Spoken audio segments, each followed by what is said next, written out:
বিসমিল্লাহির রহমানির রহিম। আসসালামু আলাইকুম। আশা করি যে যেখানে আছেন আল্লাহ তাআলার অশেষ রহমতে অনেক অনেক ভালো আছেন। আজকে আপনাদের সাথে শেয়ার করব লাচ্ছা সেমাইয়ের মধ্যে ডিম দিয়ে দারুণ একটা মজার রেসিপি। আশা করি এই রেসিপি আপনাদের কাছে একটু হলেও ভালো লাগবে। প্রথমেই আমি একটা বাটির মধ্যে নিয়ে নিচ্ছি লাচ্ছা সেমাই।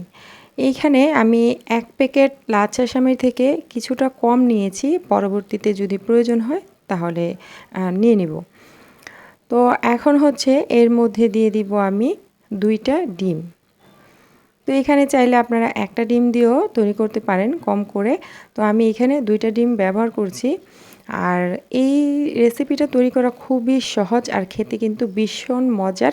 এটা অন্যরকম একটা টেস্ট হয়। তো এরপরে আমি দিয়ে দিলাম চিনি। চিনিটা হচ্ছে নিজেদের পছন্দ অনুযায়ী দিতে হবে, যে যতটা মিষ্টি পছন্দ করেন সেই পরিমাণে দিতে হবে। এরপর দিয়ে দিচ্ছি ১ চিমটি লবণ। লবণটা হচ্ছে স্বাদের ব্যালেন্সটা ঠিক রাখার জন্য দিয়েছি। এরপর দিয়ে দিচ্ছি কিছু নারিকেল কোড়া। এই নারিকেল কোড়াটা দেওয়ার কারণে এটা এত বেশি মজার হয় যে এটা খাওয়ার সময় দাঁতের নিচে পড়ে, অনেক ভালো লাগে। তো এরপরে দিয়ে দিলাম আমি এখানে ১ প্যাকেট ১০ টাকা দামের গুঁড়া দুধ। গুঁড়া দুধটা চাইলে আরও বেশিও দিতে পারেন। এরপর আমি হাত দিয়ে খুব ভালোভাবে এটাকে মেখে নিচ্ছি। তো মেখে নেওয়ার পরে যদি মনে হয় এখানে লাচ্ছা সেমাই লাগবে আরও, তাহলে কিন্তু আমি বাকি যেটুকু রেখেছিলাম সেগুলো দিয়ে দিব। তো এখানে আমার অনেক বেশি নরম মনে হচ্ছে, তাই আমি লাচ্ছা সেমাই অল্প অল্প করে দিয়ে দিচ্ছি।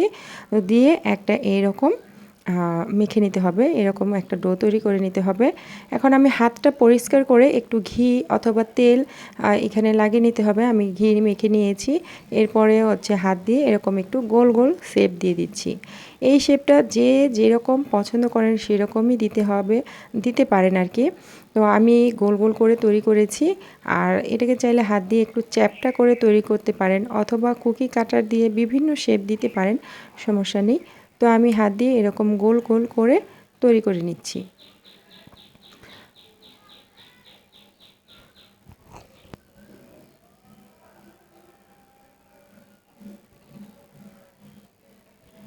সবগুলো আমি তৈরি করে নিয়েছি এভাবে করে। এখন হচ্ছে এগুলোকে নিয়ে আমি তেলের মধ্যে ভেজে নেব। তো এখানে চুলায় প্যানে কিছুটা তেল গরম করে নিয়েছি। এরপর একে একে এগুলোকে দিয়ে দিচ্ছি। দিয়ে দেওয়ার পর এগুলোকে উল্টে পাল্টে ভেজে নেব গোল্ডেন ব্রাউন কালার করে। তো এটা ভাজতে খুব বেশি সময় লাগে না। আর চুলার আঁচটা খুব বেশি বাড়িয়ে ভাজা যাবে না, তাহলে দ্রুত উপরে কালার চলে আসবে, ভিতরটা কিন্তু একটু কাঁচা কাঁচা থেকে যাবে। তো যাই হোক, আমি মিডিয়াম হিটে এগুলোকে ভেজে নিচ্ছি। যখন একটা পাশ একটু শক্ত হয়ে যাবে তখন আমি উল্টে দিচ্ছি। আর এগুলো ভেঙে যাওয়ার কোনো ভয় নেই, এগুলো কিন্তু খুব সুন্দর হয় ভাজার সময়। অনেকটা হচ্ছে তেলে ভাজা কেক যেরকম লাগে খেতে সেরকম, তবে এটার স্বাদ একটু অন্যরকম হয়।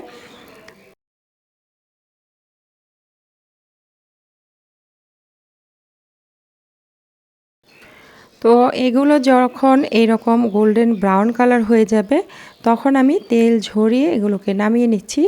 আর মাশাআল্লাহ, দেখতে পাচ্ছেন এগুলো দেখতে কিন্তু অনেক সুন্দর হয়েছে আর খেতেও মজার হয়েছে। উপরটা একদম ক্রিসপি আর ভেতরটা একদম সফট। তো বাসায় একবার হলো ট্রাই করে দেখতে পারেন। আশা করি ভালো লাগবে। আজকের মতো বিদায় নিয়ে নিচ্ছি। সবাই ভালো থাকবেন। আল্লাহ হাফেজ।